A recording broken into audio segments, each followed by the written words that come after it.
apapun yang terjadi di dalam hidupku, selalu ku berkata, Tuhan Yesus baik, yes Lord, amin.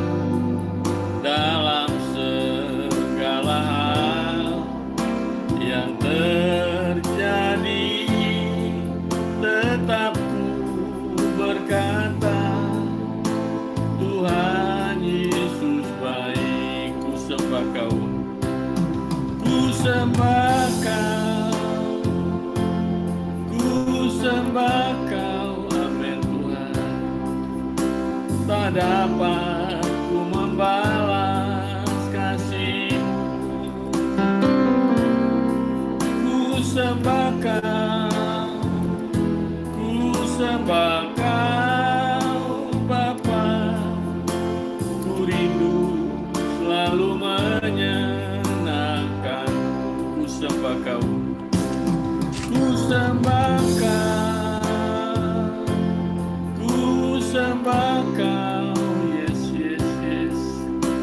Tak dapat ku membalas kasih-Mu.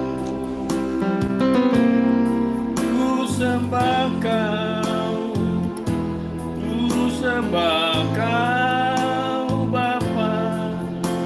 Ku rindu selalu menyenangkan. Sekali lagi kita menyanyikan dari pertama. Apapun yang terjadi, apapun yang terjadi di dalam hidupku, selalu ku berkata, Tuhan Yesus baik, amin. Dalam segala hal yang terjadi, tetap ku berkata, Tuhan Yesus baik, amin. Ku sembah Kau, ku sembah Kau. Tak dapat ku membalas kasih-Mu, yes Lord. Ku sembah Kau, ku sembah Kau, Bapa. Ku rindu selalu menyenangkan. Ku sembah Kau, ku sembah Kau, ku sembah Kau, amin. Tak dapat ku membalas kasih-Mu. Ku sembah Kau, ku sembah Kau, Bapa. Ku rindu selalu menyenangkan. Ku rindu selalu menyenangkan. Ku rindu selalu menyenangkan.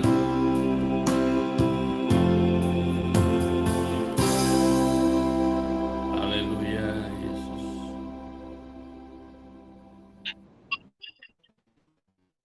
Silakan Pak Yugo. Terima kasih Tuhan untuk malam hari ini Tuhan kami berkumpul Tuhan di PRT masa Tuhan Tuhan firman Tuhan. Berilah Tuhan Tuhan untuk sharing firman-Nya Tuhan tentang berjaga-jaga mencapai ekonomi 2023 Tuhan. Berilah hikmat pada dia Tuhan, dan juga Tuhan orang yang sudah berkumpul Tuhan, mari kita mendengarkan firman-Mu Tuhan, dan juga Tuhan orang yang belum datang Tuhan, supaya dia bisa datang pada malam hari ini. Terima kasih Tuhan, kami berkumpul malam ini Tuhan untuk membahas, berilah hikmat kami semua Tuhan, sukacita dan sejahtera. Dalam nama Tuhan Yesus. Amin. Nah, saudara, malam hari ini kita akan dilayani oleh Bapak Freddy Leong. Beliau adalah pakar konsultan bidang ekonomi yang akan membawa kita semua malam hari ini tentang outlook ya perekonomian tahun 2023. Banyak orang yang bingung bertanya-tanya, ramalan dari Bapak Presiden sendiri mengatakan bahwa tahun 2023 itu tidak seindah 2022. Tapi apa kata firman Tuhan akan berbicara lain bagi kita semua malam hari ini. Nah, sebelum kita mendengarkan firman Tuhan, saya rindu menyanyikan sebuah pujian tentang janji Tuhan. Itu luar biasa seperti fajar pagi. Ketika kita menghadapi persoalan kehidupan, seringkali kita dibuat bingung jalan mana yang harus kita pilih. Ya, tapi kita tahu kita tidak mampu, kita tidak sanggup, hanya Tuhan adalah jawaban kehidupan kita. Haleluya. Kita menyanyikan pujian ini. Sudah banyak yang tahu lagu ini ya.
Janjimu seperti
fajar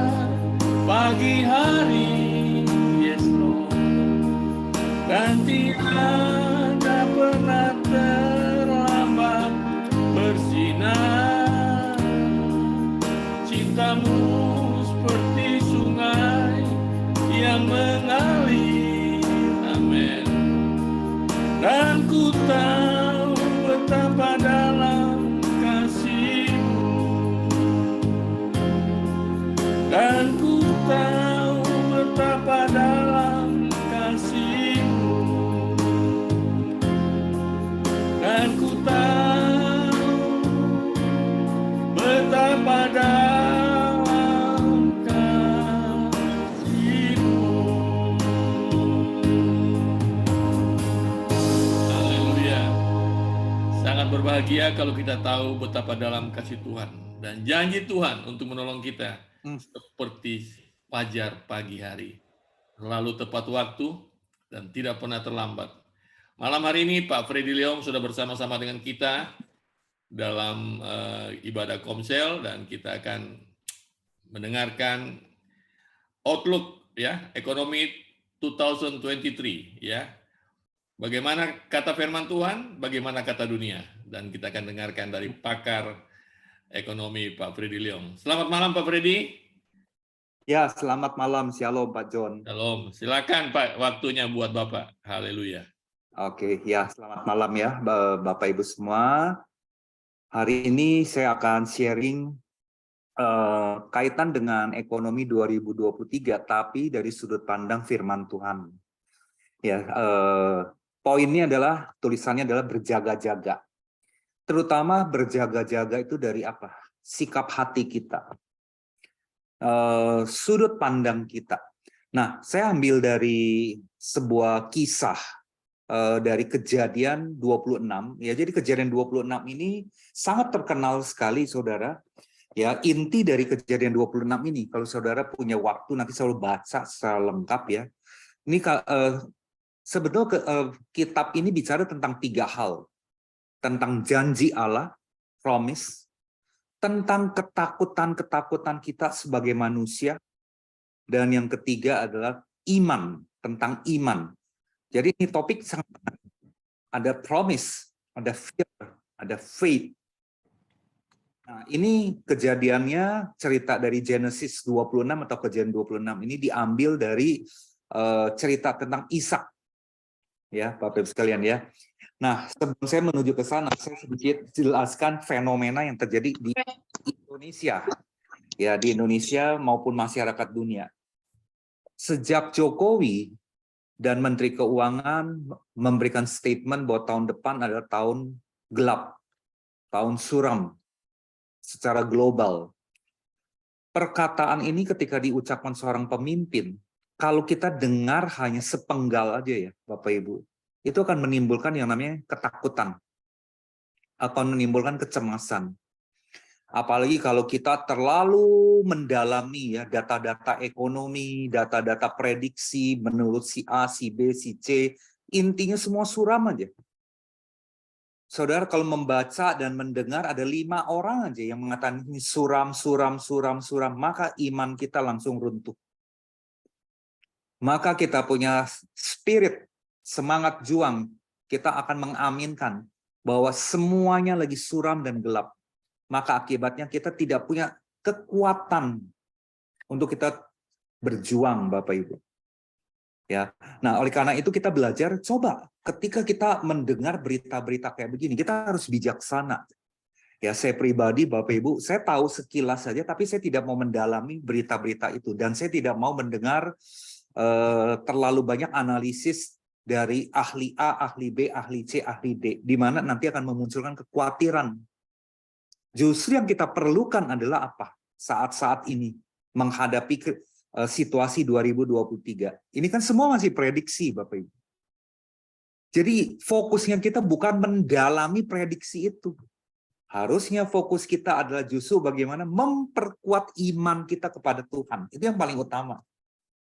Justru diperkuat iman kita kepada Tuhan nih. Bukan membuat kita jadi semakin takut sehingga kita tidak punya energi lagi. Nah, kita akan coba belajar ya dari cerita Kejadian 26 dari Ishak. Ya. Bapak Ibu, ini agak panjang, cuma saya akan mencoba highlight poin-poin pentingnya.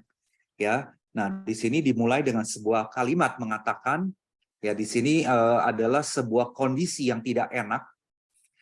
Maka timbullah kelaparan di negeri itu. Ini bukan kelaparan yang pertama yang telah terjadi di zaman Abraham. Sebab itu Ishak pergi ke Gerar kepada Abimelek, raja orang Filistin. Lalu Tuhan menampakkan diri kepadanya berfirman, janganlah pergi ke Mesir. Diamlah di negeri yang akan kukatakan kepadamu. Tinggallah di negeri ini sebagai orang asing. Maka aku akan menyertai engkau dan memberkati engkau. Sebab kepadamulah dan kepada keturunanmu akan kuberikan seluruh negeri ini, dan aku akan menepati sumpah yang telah kuikrarkan kepada Abraham ayahmu. Saya turunin terus ya Bapak Ibu sekalian, ayat 6 dikatakan, ketika dia mendengar perintah Tuhan seperti ini, maka jadi tinggallah Ishak di Gerar. Saudara, dari ayat 1 sampai 6 kita belajar begini. Ya, timbul kelaparan, dan timbul kelaparan ini terjadi berulang-ulang. Ishak ternyata juga punya takut. Makanya dia pengen rencana pergi ke Mesir. Ya. Tapi saudara, Tuhan menampakkan diri kepada Ishak. Dia bilang, jangan pergi ke Mesir. Ya. Kalau orang Bapak Ibu sekalian ya di zaman itu lagi ngalami kelaparan dan dia mau berangkat ke tempat yang lain, ke negeri yang lain, berarti kan ada kekhawatiran, ada ketakutan-ketakutan. Bagaimana saya caranya makan? Ya, dan berbagai analisa yang membuat kita semakin menjadi cemas. Tapi di sini saudara terjadi proses Tuhan bicara. Tinggallah di negeri ini sebagai orang asing. Ini menarik loh saudara. Disuruh tinggal di negeri orang asing. Ya saudara, kalau belajar tentang perjanjian lama ya, tinggal di negeri orang asing itu nggak aman loh Bapak Ibu. Sangat tidak aman. Akan dikucilkan, akan diserang, bahkan akan dibunuh. Tapi lucu ya, Allah menyuruh Ishak, udah kelaparan, lagi negerinya lagi ngalamin kelaparan, suruh ke tempat yang sebagai orang asing. Bukan tempat yang subur, bukan tempat yang aman. Nah, tapi ketika perintah yang gak enak ini dilakukan, Tuhan bilang, aku akan menyertai engkau dan memberkati engkau. Ya, nah, lalu Bapak sekalian, akhirnya Ishak mau tinggal, dia akan stay. Jadi saudara, kalau kita lihat di sini ada sebuah titik yang kita belajar. Ya, kita harus dengar perintah Tuhan, kita harus dengar janji Tuhan, kita harus dengar apa yang Tuhan perintahkan ketika mengalami kesulitan yang seperti ini. Nah, Ishak taat, dia tinggal di negeri di Gerar. Nah, saya akan lanjutkan ayat 12. Ketika dia tinggal di negeri asing, dalam kondisi yang sulit, kelaparan itu ya Bapak Ibu. Apa yang dilakukan oleh Ishak? Ini juga sesuatu yang luar biasa, ayat yang ke-12. Maka menaburlah Ishak di tanah itu, dan dalam tahun itu juga ia mendapatkan hasil 100 kali lipat. Sebab ia diberkati Tuhan, dan orang itu menjadi kaya, bahkan kian lama kian kaya, sehingga menjadi sangat kaya. Nah, saudara, ketika Ishak disuruh tinggal di Gerar, dan negeri itu lagi dilanda kelaparan, Ishak nggak diam. Ishak itu berusaha. Dia lakukan sesuatu apa yang dia bisa lakukan. Ya, sambil dia pegang janji Tuhan. Dan dia menabur di tanah itu. Dia menanam. Dan hasilnya 100 kali lipat. Nah, lalu tentang ada satu kejadian lagi, ayat yang ke-15. Segala sumur yang digali dalam zaman Abraham, ayahnya, oleh hamba-hamba ayahnya itu telah ditutup oleh orang Filistin dan ditimbun dengan tanah. Lalu kata Abimelek kepada Ishak, pergilah dari tengah-tengah kami, sebab engkau telah menjadi jauh lebih berkuasa daripada kami. Dalam arti jauh lebih kaya, ya karena dia udah menabur dan diberkati Tuhan. Ayat yang ke-17, jadi pergilah Ishak dari situ dan berkemahlah ia di lembah Gerar, dan ia menetap di situ. Kemudian Ishak menggali kembali sumur-sumur yang digali dalam zaman Abraham ayahnya. Sekali lagi, saudara kalau perhatikan, Ishak tidak diam. ya, kekeringan, kelaparan, tapi dia lakukan sesuatu. Dia menggali sumur-sumur itu yang ditimbun oleh orang Filistin. Ya, nah lanjut. Dan yang telah ditutup oleh orang Filistin sesudah Abraham mati. Disebutkannya lah nama sumur-sumur itu menurut nama-nama yang telah diberikan oleh ayahnya. Ketika hamba-hamba Ishak menggali di lembah itu, mereka mendapati di situ mata air yang berbual-bual airnya. Jadi saudara perhatikan, ketika Ishak taat tidak pergi ke Mesir, dia disuruh tinggal di negeri orang asing yang mengalami kelaparan, dia tidak tinggal diam, dia taat kepada Tuhan, tapi dia bertindak. Dia melakukan sesuatu. Ada dua hal dalam cerita ini. Dia menabur di tanah yang sangat sulit kondisinya. Tapi karena ada janji Tuhan memberkati, terjadi keajaiban, dia bisa menghasilkan panen yang luar biasa banyak. Ya sampai Abimelek bilang, wah kamu pergi deh. Kamu kok jadi lebih banyak ya, lebih kaya. Dan yang kedua, Ishak dia melakukan apa Bapak sekalian? Dia menggali sumur yang sudah ditinggalkan, ditimbun, ya mungkin udah puluhan tahun. Dan ketika dia berusaha, mata airnya banyak sekali yang muncul. Nah, saudara, pelajaran penting apa yang kita dapatkan dari cerita ini? Nah, dalam hadapi krisis, ya kita belajar Ishak punya hubungan erat dengan Allah. Kalau dia nggak punya hubungan erat yang dengan Allah, nggak mungkin dia bisa dengar suara Allah. Ya, saya percaya dia punya hubungan yang erat dengan Allah ketika dalam situasi yang sulit. Yang kedua, ada janji Allah yang menyertai dan yang memberkati Ishak. Ada janji Allah. Dan yang ketiga, Ishak pegang janji Allah. Ya, mungkin kalau kita jadi Ishak ya, saudara, waktu itu ya, kita bertanya-tanya loh kepada Tuhan. Ini Tuhan beneran nih suruh saya tidak pergi ke tempat ke Mesir. Ini lagi kelaparan nih Tuhan. Ini lagi susah nih. Apalagi ini orang asing saya di sini. Ya, kalau Ishak dia melihat kepada fakta yang ada, pasti dia akan pergi ke Mesir. Tapi luar biasa kita belajar, Ishak pegang janji Allah. Ishak tidak melihat fakta yang ada. Malah fakta yang ada itu bertolak belakang dengan logika. Udah tanahnya kelaparan, tanahnya susah, ya tandus mungkin waktu itu ya, kekeringan, nggak ada makanan yang cukup, itu fakta yang ada. Dan dia harus tinggal di tempat asing, mungkin KTP-nya juga bukan KTP setempat, saudara. Tapi ketika Tuhan bilang, kamu diam di sini. Dia pegang janji Tuhan. Ya Tuhan bilang, ketika kamu diam, kamu taat, aku akan menyertai engkau. Dia pegang janji Tuhan. Nah, yang keempat, saudara, pelajaran penting apa lagi? Ishak taat pada perintah Tuhan dan tidak ke Mesir.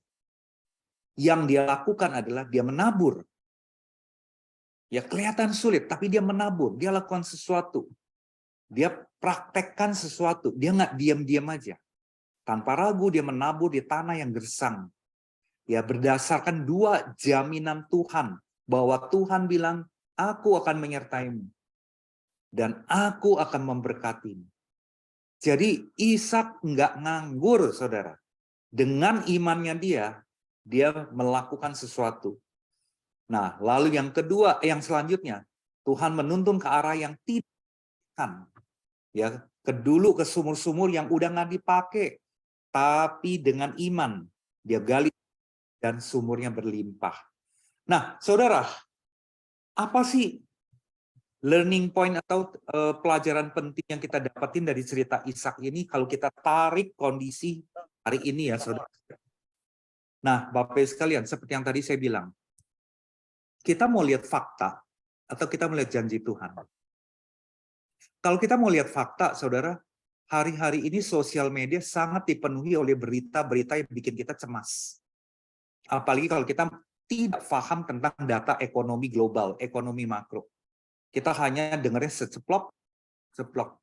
Tahun depan, tahun ke-8, tahun suram, PHK di sana sini. Itu kan bikin kita jadi ciut ya nyalinya. Kita langsung pesimis.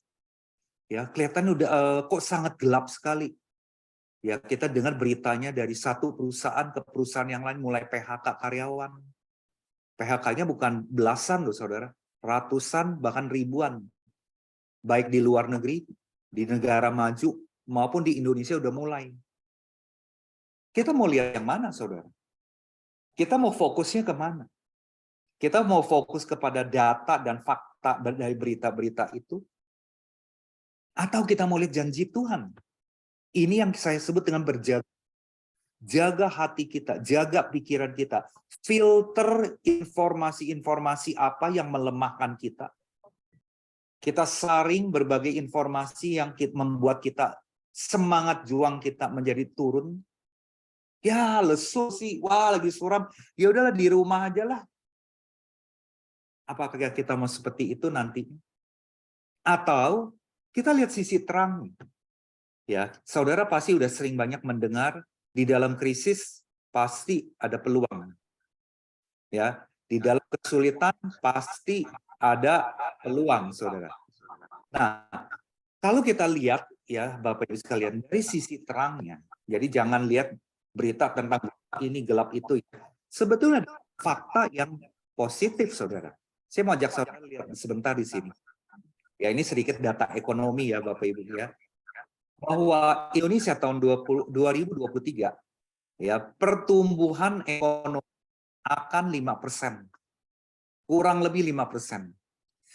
Yang mengatakan pertumbuhan ekonomi Indonesia adalah di atas 5%, akan menyentuh 5%, itu ada yang mengatakan dari IMF, World Bank, ADB, Bloomberg, ya, OECD. Kalau saudara perhatikan, Indonesia di sini yang saya lingkari, ya, yang mengatakan pertumbuhan ekonomi Indonesia 5%, IMF, World Bank 5,1 dan selanjutnya. Secara global, rata-rata global, menurut IMF, pertumbuhan rata-rata negara di seluruh dunia adalah 2,7. Saudara perlu mensyukuri angka ini ya, saudara ya. Indonesia 5, saudara.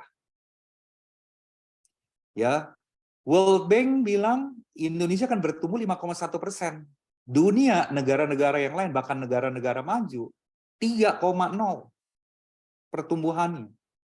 Nah, jadi kalau kita lihat di sini, Indonesia ini sebetulnya lagi mengalami berkat yang dari Tuhan. Nah, saudara kalau mengerti data ini, ada sisi terangnya loh, saudara.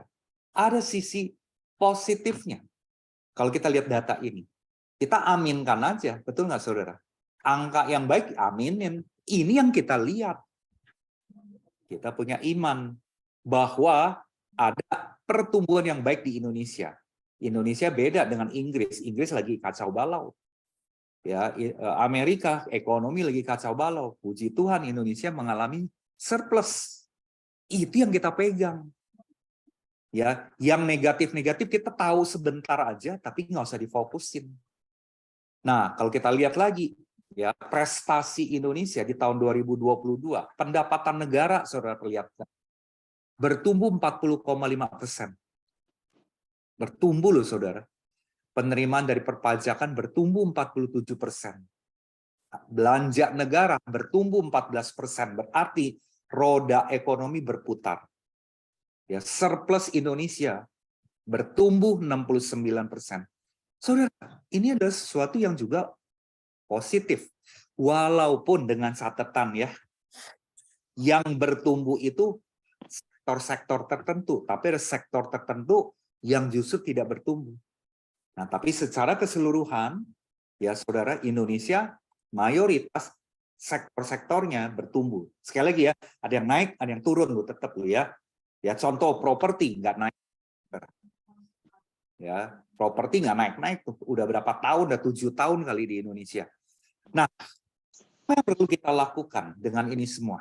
Ya, saya tidak mau terlalu expose data makroekonomi ya, nanti bikin pusing. Yang penting hati kita, saudara. Apa yang perlu kita lakukan? Berjaga-jaga. Yang pertama, jaga pikiran kita dari berita yang membuat kita cemas. Udahlah, saudara, tahu aja sebentar, Yang penting kita hati-hati tahun depan, isi otak kita, pikiran kita dengan janji-janji Tuhan, firman Tuhan, yang memberikan kita kekuatan. Ya, saya pribadi, saya nggak mau baca tuh berita-berita yang terlalu dalam. Tidak mau dengar berita-berita di TV, video-video, YouTube yang menganalisa begini begitu. Kalau saya dengar itu, apa untungnya buat saya? Saya jadi loyo, bikin saya menjadi takut. Ini yang pertama, saudara. Jaga pikiran kita. Yang kedua, udah fokus pada janji Tuhan aja. Ya, fokus apa yang saudara bisa lakukan. Fokus pada janji Tuhan. Yang ketiga, selalu ingat pertolongan Tuhan di krisis masa yang lalu. Saya nggak tahu saudara dalam hidup saudara, ada berapa krisis yang saudara pernah alami? Saudara coba ingat-ingat deh, dalam hati aja ya, nggak usah disebut. Ya, saya pribadi ada beberapa ronde, Bapak Ibu. Tahun yang pertama, kalau secara keuangan tahun 98. Wow, itu lagi krisis ekonomi dunia. Ya, ketika itu saya lagi baru memulai usaha consulting saya. Baru mau mulai, itu baru mulai loh. Saya ingat sekali saya mulai itu adalah Desember 97. 98 bulan April krisis ekonomi. Dolar tadinya 1.500-an kalau nggak salah menjadi 20.000. Banyak orang yang bunuh diri, yang hutangnya pakai dolar. Nah, Bapak Ibu, tapi saya lihat, kalau saya review hari ini, kok Tuhan bisa lewatkan ya? Wow, betapa besar kebaikannya Tuhan. Tuhan bisa lewatkan ya. Waktu tahun 98 awal, sebelum krisis, saya baru bangun rumah saya, Bapak Ibu sekalian. Baru mulai. Dan bahan-bahan material semuanya naik. Ya, itu saya ingat sekali. Luar biasa, saudara. Pergumulan saya secara keuangan pada waktu itu. Tapi Tuhan bisa lewatkan tuh. Tahun 98. Lalu tahun 2008, kembali lagi financial crisis ya seluruh dunia ya. Goyang, saudara. Tapi saya lihat Tuhan lewat lagi. Lalu ada kejadian yang lain, saudara ditipu. Secara keuangan ditipu. Tuhan juga lewatkan. Tuhan mampukan saya bisa lewat krisis itu. Jadi Bapak sekalian, ayo kita bangkitkan iman kita. Pun kita digoyang oleh berbagai krisis di masa lalu. Buktinya Tuhan jaga kita. Nah, itu yang kita pegang. Kalaupun tahun depan itu memang kondisi sulit, ingat, Tuhan ada dalam hidup kita. Dia hidup, saudara. Ini yang kita perlu pegang. Nah, yang keempat, pakai iman, bangkitkan iman kita. Nggak boleh diam. Ya, ada orang yang cuma doa doang dan pakai iman tapi nggak lakukan apa-apa. Ya, saat teduhnya rajin, mesbah doanya rajin, tapi nggak lakukan apa-apa, itu juga nggak benar, saudara. Ya, firman Tuhan mengatakan, ya, belajar dari semut. Semut itu rajin. Di Timotius lebih parah lagi, Paulus bilang begini, nggak kerja lu jangan makan. Nah, tahun depan tahun yang misalnya benar-benar tantangan, saudara. Pakai iman kita. Ya, iman Kristus, saudara. Kita tetap belajar. Belajar hal-hal baru. Ya, jangan puas dengan keterampilan yang kita punya aja. Ya, seringkali keterampilan kita punya itu udah nggak relevan ya, saudara. Duit kadang-kadang. Ya, makanya kenapa Bapak Ibu sekalian di dalam perusahaan misalnya gini ya, katakan karyawannya ada 1.000 orang, yang di PHK 700 orang misalnya. Kan tetap ada yang 300 orang yang dipertahankan. Kriteria apa? Ada 300 yang dipertahankan. Ini contoh aja ya. Pasti dia punya keterampilan yang sangat dibutuhkan oleh tantangan perusahaan saat ini. Ya, jadi kalau saudara misalnya profesional yang kerja dengan orang, tingkatkan saudara punya keterampilan supaya apa? Kompetensi saudara kepake, jasa saudara kepake kebutuhan perusahaan saat ini. Nah, banyak orang yang udah nggak mau belajar lagi, udah nggak mau belajar menyesuaikan diri lagi. Ya, saya pribadi, Bapak sekalian, saya baru menyelesaikan sebuah pendidikan Ya, saya belajar lagi Bapak Ibu, strategi bisnis hybrid. Bagaimana memadukan strategi bisnis online dengan strategi bisnis offline. Bagi saya ini saya penting banget karena dunia itu udah hybrid banget. Saya perlu belajar lagi. Saya baru selesai, saudara. Saya ngambilnya hampir 2 bulan. Baru saya selesai bulan lalu. Wah, itu sangat membuka pikiran saya, ya, hal-hal yang baru yang sedang terjadi di Indonesia. Kalau enggak, saya akan seperti katak dalam tempurung. Saya punya kualitas, saya punya kompetensi, saya punya jasa, itu akan menciut, nggak akan laku. Ya, termasuk kalau dagang saudara sulit misalnya. Saudara mesti belajar secara kreatif. Ya, bagaimana menyesuaikan dengan cara sekarang. Bagaimana saudara memasarkan lewat misalnya Instagram. Saudara memasarkan lewat WhatsApp, itu perlu dipelajari. Saudara, kalau saudara pemilik akun TikTok ya, saya mau sedikit cerita. Zaman sekarang dagang nih saudara, dagang baju, dagang tas, dagang celana dalam, ya dagang kacang, Bapak Ibu sekalian. Saudara kalau mau laku, saudara perlu belajar cara dagang lewat TikTok. Indonesia dan dunia sekarang ini sosial media itu ranking 1 ada di TikTok, saudara. Kalau beberapa tahun yang lalu, Instagram ranking 1. Sekarang Instagram tergeser. TikTok juara 1. Nah, berlomba-lomba orang Indonesia belajar bagaimana dagang lewat TikTok. Wow, saudara, kalau saya lihat TikTok, saudara ya, mereka punya cara-cara dagang sangat kreatif, super kreatif. Dan banyak anak muda. Banyak anak muda yang sangat kreatif. Banyak kaum wanita, ibu-ibu. Dagang mereka di TikTok. Dan omset mereka naik sekali. Saya sendiri baru 3 bulan belajar di TikTok. Selama ini saya abaikan tentang TikTok. Ternyata ketika saya lihat TikTok, wow. Saya perlu belajar banyak. Untuk bagaimana memasarkan saya punya jasa. Nah ini saudara, ini yang seperti dilakukan oleh Ishak. Di tengah-tengah kesulitan, Ishak lakukan sesuatu. Ya, dia nggak tinggal diam. Nah, by the way, saudara, kalau ada di TikTok, saudara follow saya punya akun TikTok ya. Akun TikTok saya ada Fredilong 170. Nah, pakai iman untuk kita tetap belajar. Jangan diam, Bapak Ibu sekalian. Kreatif. Kita harus putar otak bagaimana kualitas kita berbeda dengan orang lain.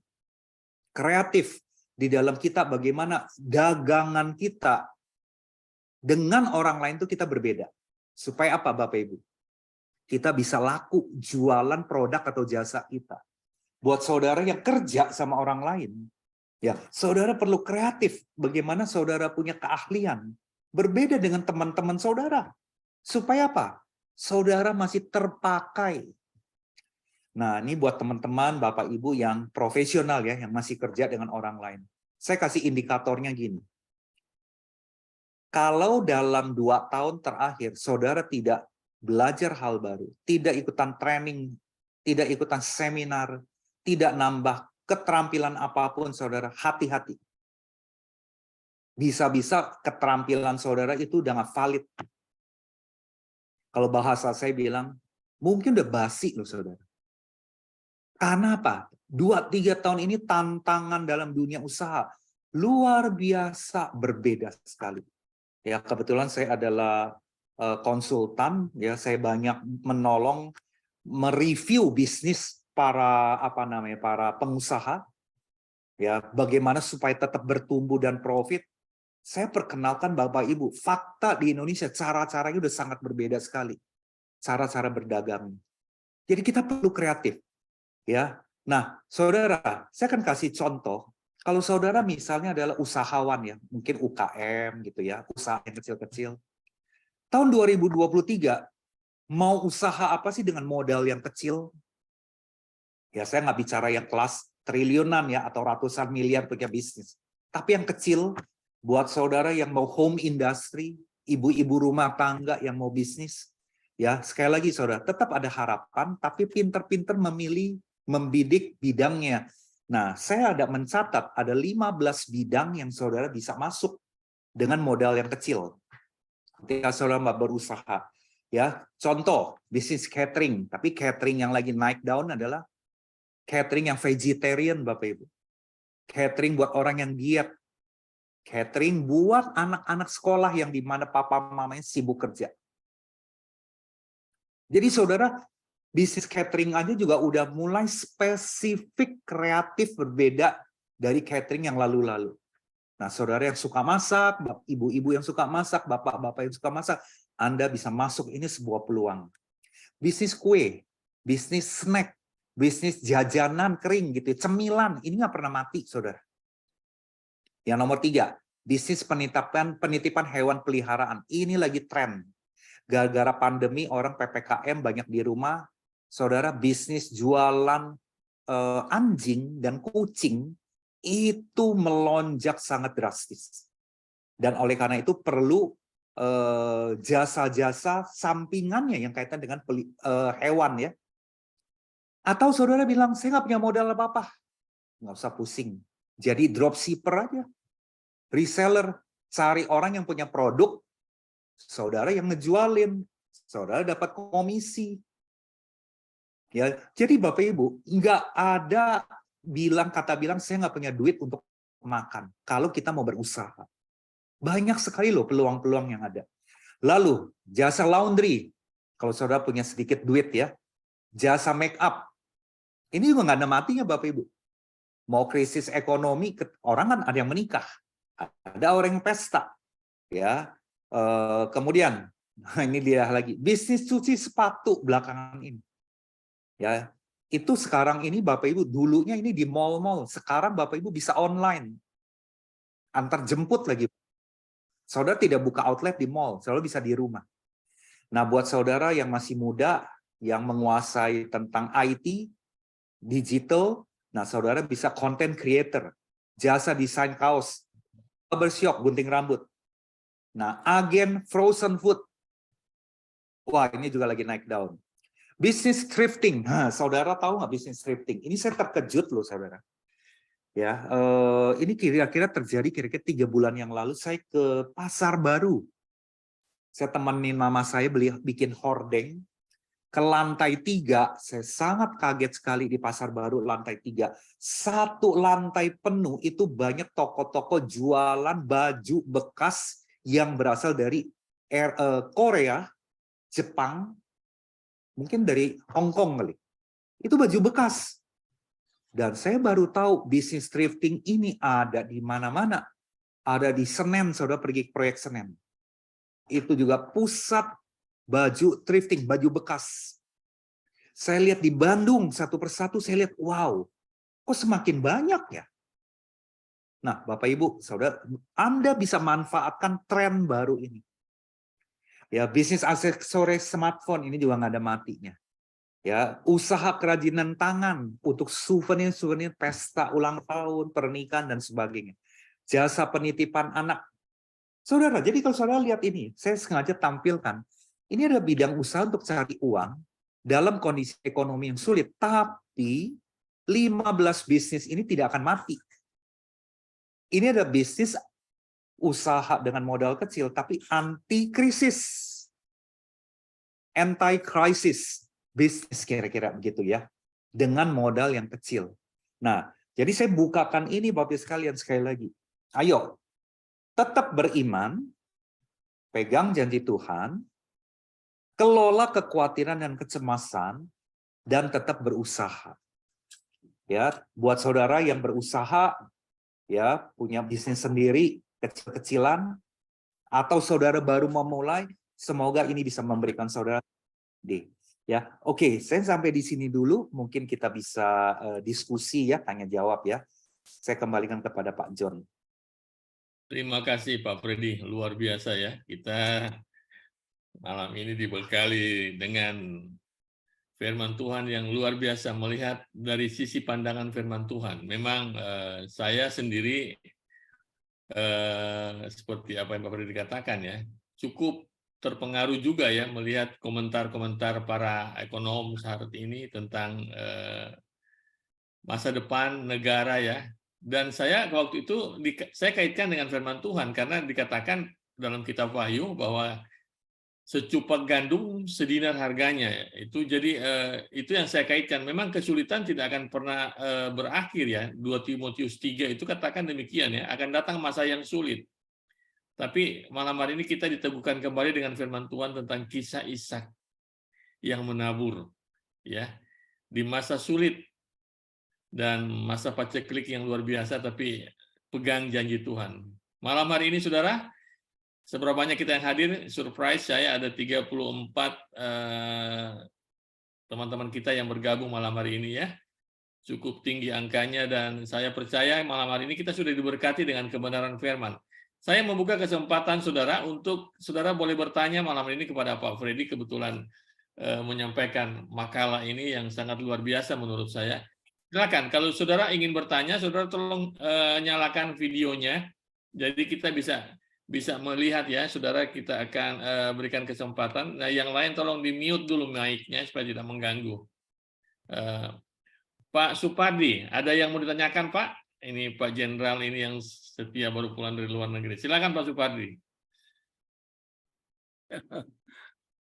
Terima kasih, selamat malam Pak John, Pak Freddy khususnya, dan Bapak Ibu yang saya hormati. Ya, saya lapor saja ini kepada Bapak Ibu bahwa saya baru mengikuti yang kedua kalinya ini, acara ini, dan memang luar biasa. Terima kasih sekali, saya dituntun oleh Tuhan melalui Pak John untuk bisa mengikuti kegiatan yang sangat bagus ini. Khusus hari ini, terima kasih khususnya kepada Pak Freddy yang sudah menyampaikan informasi atau apapun namanya yang menurut saya sangat bagus. Kalau judulnya tadi berjaga-jaga menghadapi ekonomi tahun 2023. Kalau kita melihat data yang disajikan oleh Pak Freddy tadi, khususnya yang terkait dengan perkembangan ekonomi tingkat dunia, kemudian dibandingkan dengan di negara kita patut bangga dan bersyukur kepada Tuhan bahwa pertumbuhan ekonomi di kita ini melebihi dari perkembangan tingkat dunia. Kemudian juga pendapatan negara, tingkat pertumbuhannya, kemudian belanja negara yang kalau kita bandingkan antara pertumbuhan pendapatan, baik pendapatan mungkin secara keseluruhan yang dimaksud, kemudian pendapatan pajak itu jauh lebih tinggi daripada perkembangan belanja negara. Ini apa artinya? Saya berpendapat dan menurut tangkapan saya ini berarti kita bisa menabung demikian besar atau investasi yang demikian besar. Nah ini kalau kita lihat ini pertumbuhan pendapatan negara 44,5, penerimaan pajak 47, belanja negara hanya 14,2. Nah ini saya kurang begitu paham ini keseimbangan primer yang kalau dalam kurung ini mungkin maksudnya saya kurang begitu mengerti di bidang ekonomi itu mungkin negatif gitu ya, 154,9 itu. Tapi ternyata di bawahnya surplus 69,1.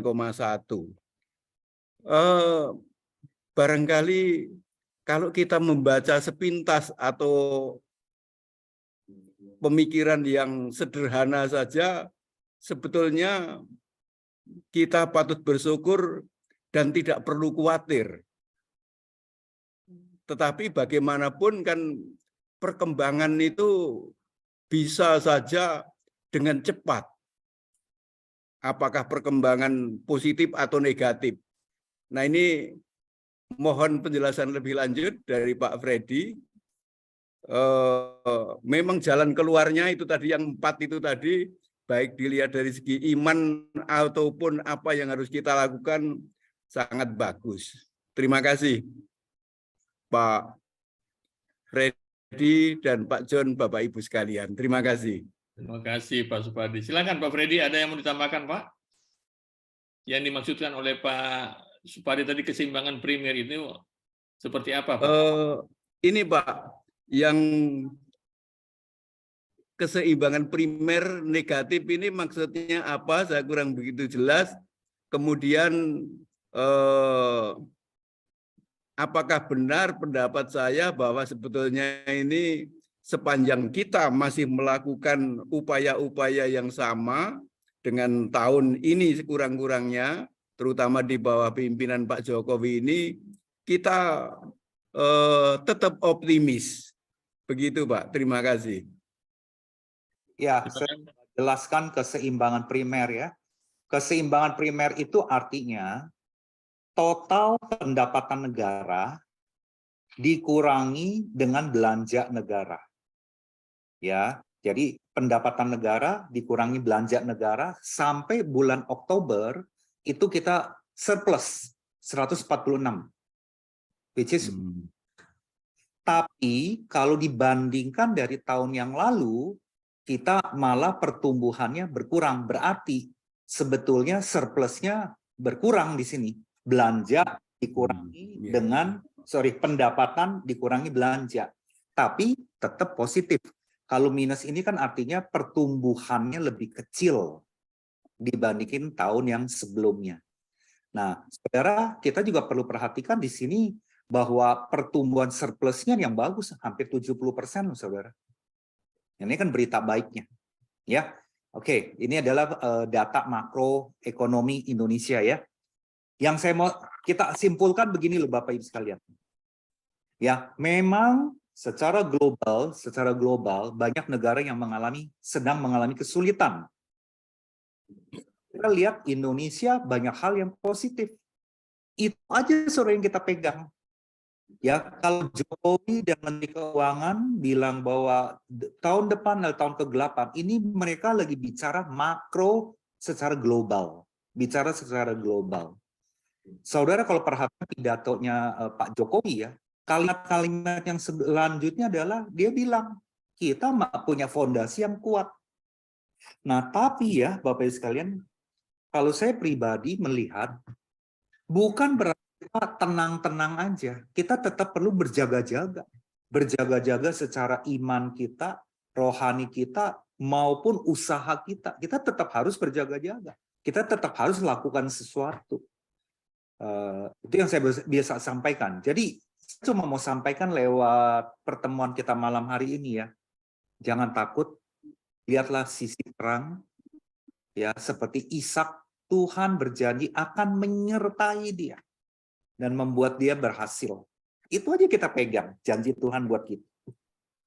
Ya, terima kasih Pak Supardi untuk komentar yang luar biasa tadi juga ya. Saya kembalikan ke Pak John. Terima kasih, luar biasa ya. Pegang janji Tuhan. Ya, kita sebagai anak-anak Tuhan tentu harus pegang janji Bapak kita. Kalau kita mau pegang janji tetangga kan repot. Dia nggak tanggung jawab dengan kita, ya. Jadi kita harus pegang janji Bapak kita ya Tuhan. Ya, siapa yang berikutnya yang ada mau tambahkan? Pak Yugo? Bagaimana pengalaman Pak Yugo? Ya. Surplus toh?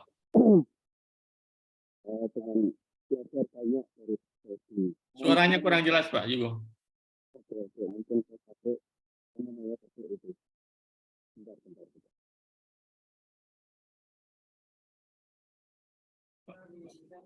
Pak Yugo, kedengeran ya?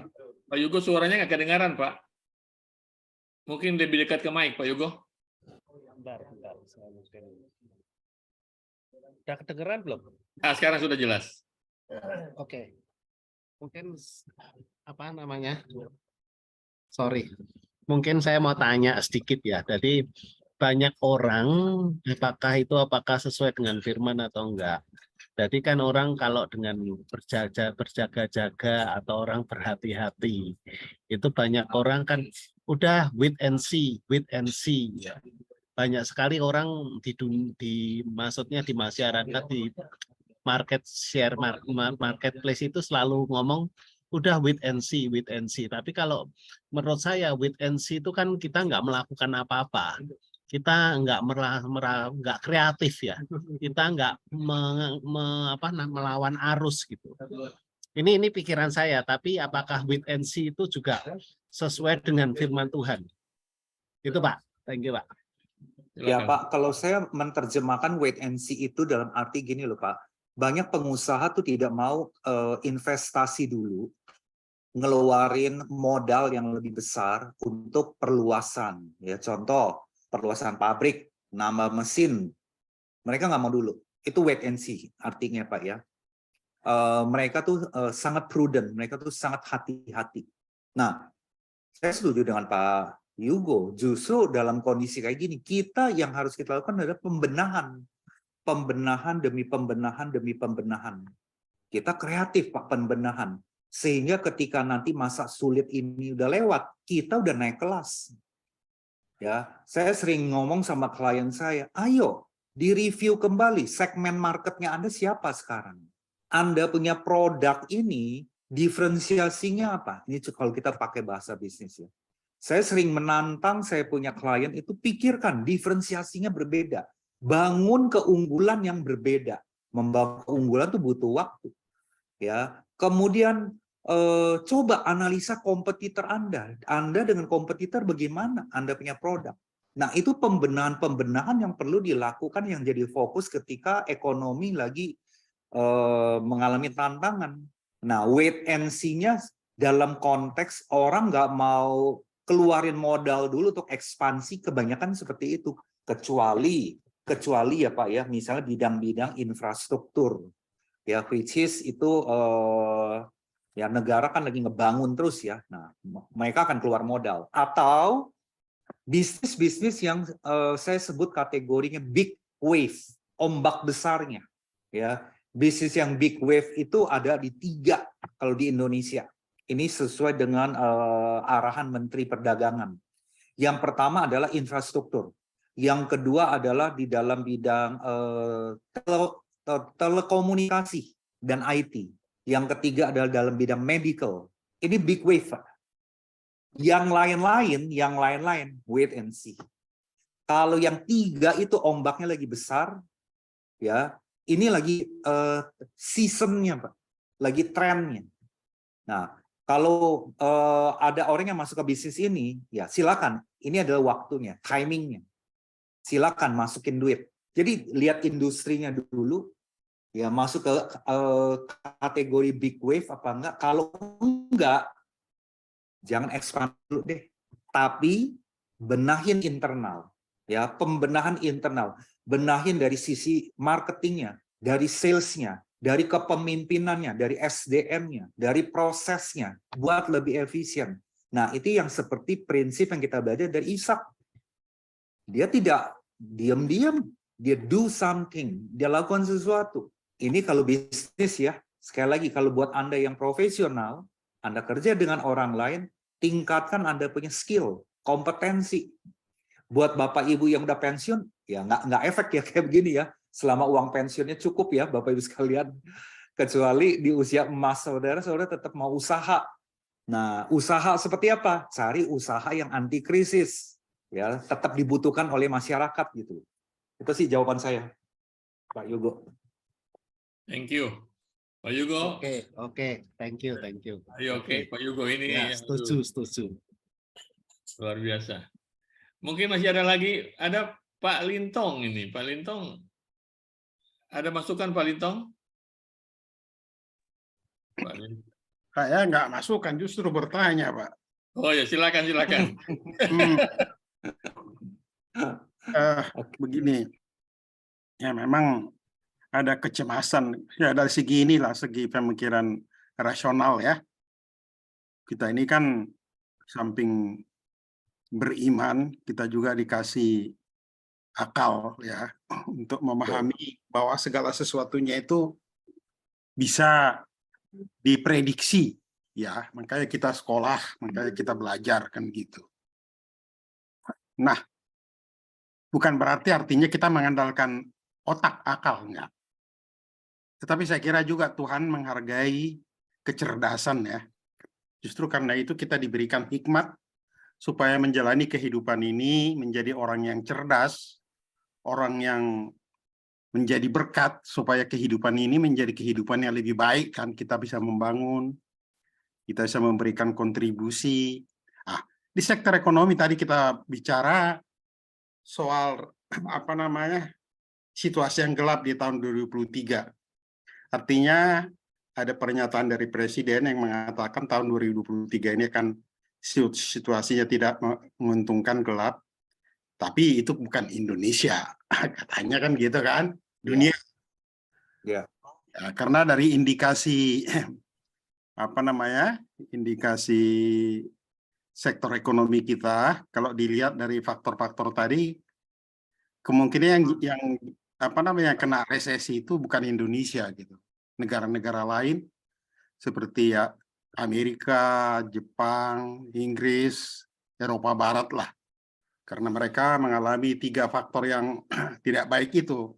Pertama, pertumbuhan ekonomi real mereka secara dua kuartal itu negatif, pengangguran meningkat, dan pertumbuhan domestik brutonya menurun. Jadi saya kira Indonesia beruntung. Saya kebetulan sering bicara di sektor industri dan perdagangan, karena kami ini punya organisasi LSM namanya Jaringan Pemerhati Industri Perdagangan. Nah, kita sering diskusi di sana. Kita ini beruntung karena pemerintah Jokowi dalam pemerintahannya itu meningkatkan nilai tambah melalui program-program yang real. Artinya optimalisasi program hilirisasi di sektor industri mineral, sumber daya alam kita. Jadi bukan hanya mineral, seperti contohnya nikel lah. Nikel itu kan menghasilkan NPI, ya. Dan ternyata itu menghasilkan luar biasa.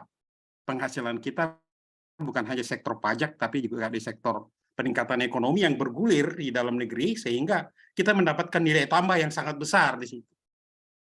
Ini luar biasa ini. Dan saya kira ini kalau kita lihat dari kebijakan, Tuhan ini memberkati Jokowi. Saya artinya merasakan kita ini Indonesia beruntung karena memiliki seorang presiden yang bukan hanya visi, ya, visinya baik, tapi juga saya yakin dia diberkati Tuhan gitu, ya. Biarpun dia bukan orang Kristen, tapi dia seorang pemimpin yang dipilih Tuhan untuk negeri ini, supaya negeri ini memang menjadi berkat gitu. Dan terus terang saya termasuk yang dari dulu, ya, sejak saya mahasiswa punya kerinduan sebetulnya.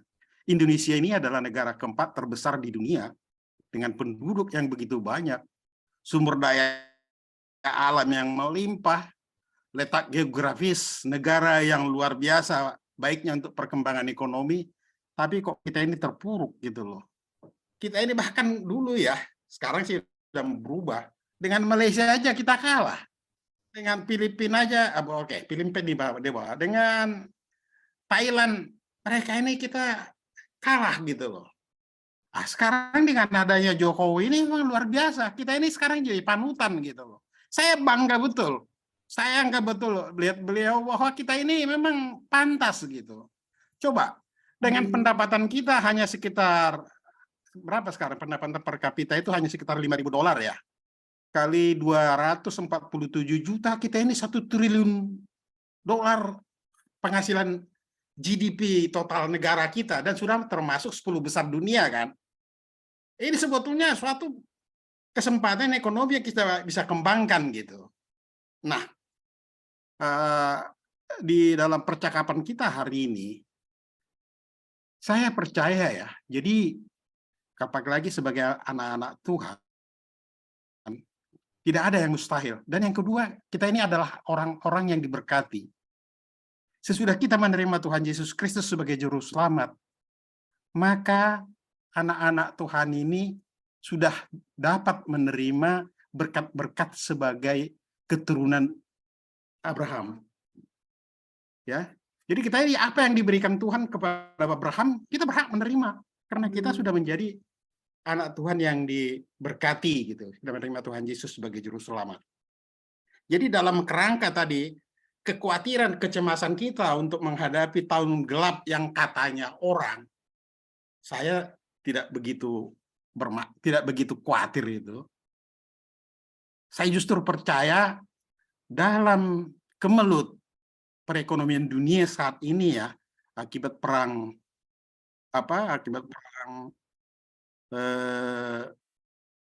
real ya, perang militer antara Ukraina dan Mesir, Ukraina dan Rusia, dan perang ekonomi. Nah, sekarang kita akan berhadapan dengan perang ekonomi. Soal kita nggak bisa jual biji besi atau ore atau apakah ini kita di-blame oleh WTO, CPO kita juga di-blame oleh ekonomi Eropa apa segala macam. Kita nggak pernah takut. Kita ini negara yang berdaulat gitu.